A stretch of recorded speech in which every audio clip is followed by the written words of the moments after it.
let me recognize the presence of our Director of Ceremonies, Mr. Mkanyangi,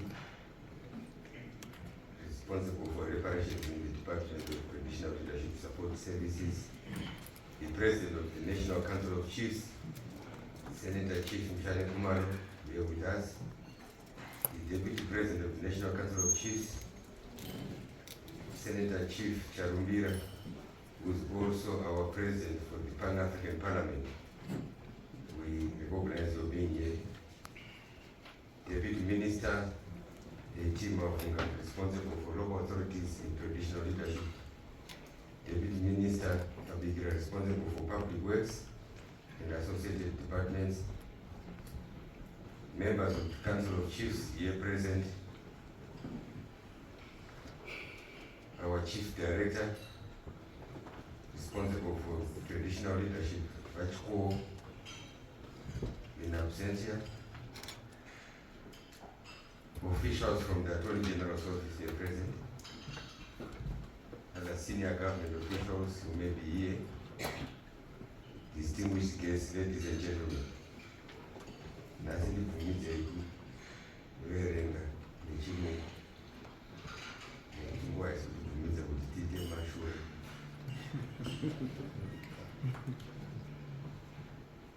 Distinguished guests, ladies and gentlemen, it is my honor to warmly welcome you all to this important roadshow on the Traditional Leadership Bill. I extend my sincere appreciation to every participant here today for prioritizing this exercise, which is central to the strengthening of traditional leadership and community governance in our beautiful country, Zimbabwe. The purpose of this roadshow is to refine and consolidate our collective contributions towards a modern, relevant, but robust traditional leadership bill. This process is not merely administrative, but it is also foundational to preserving our cultural heritage and enhancing community leadership structures, as well as aligning with our national development aspirations, particularly that of becoming an upper middle income economy by 2030. Traditional leaders occupy a pivotal role in our society. They are custodians of our culture and ancestral heritage. They are guardians of our social cohesion. They resolve conflicts, maintain community harmony, and support government programs at grassroots level. They provide leadership in our communities, particularly in the 8 rural provinces. Their leadership therefore contributes significantly to peace building, environmental stewardship, community mobilization, and the preservation of Zimbabwean identity. It is therefore essential that the legislative framework governing this institution reflects the full weight and dignity of these responsibilities, taking cognizance also that their being here is not by our design or choice. It is a constitutional matter.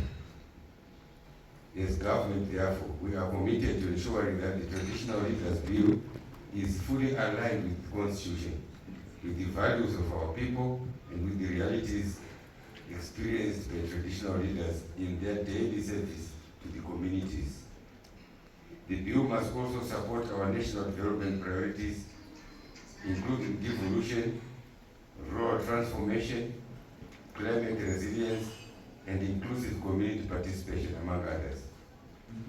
A strong, well-structured institution of traditional leadership is indispensable to the achievement of our national vision, Vision 2030.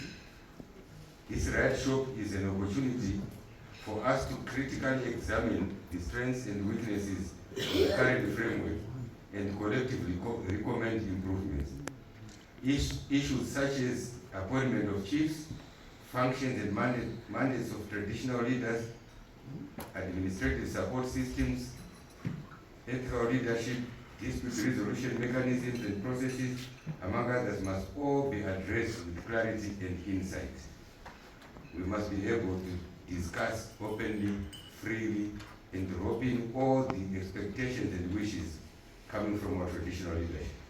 We are aware that for the longest, the Deputy President of Chiefs who was once the president of chiefs, is on record saying we are not fully recognized by the Zimbabwean citizenry as well as the laws that govern this country.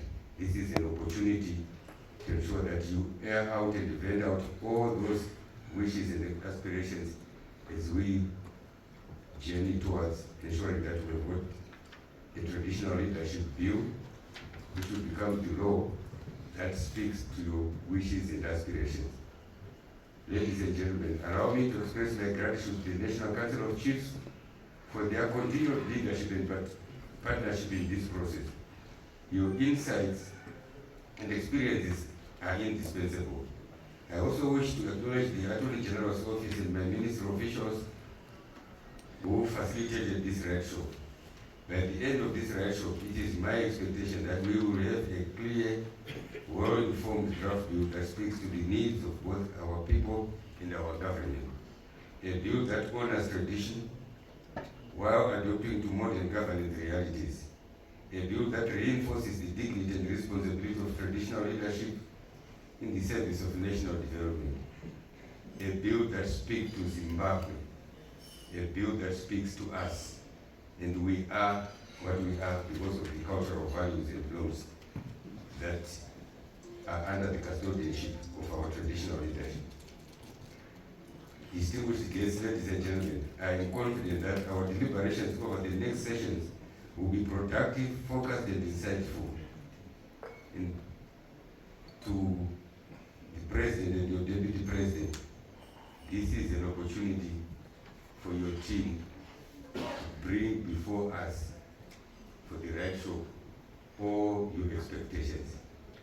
Those expectations must necessarily also include the issue of reparations, which is a very fundamental program that His Excellency has directed this ministry, working with the traditional leadership, to embark on. For 100 years, we were under the leadership of brutal leadership of our colonizers. And for those 100 years, they plundered our world. For those 100 years, they killed innocent people. They raped innocent women. The brutality that we're exposed to cannot be overemphasized.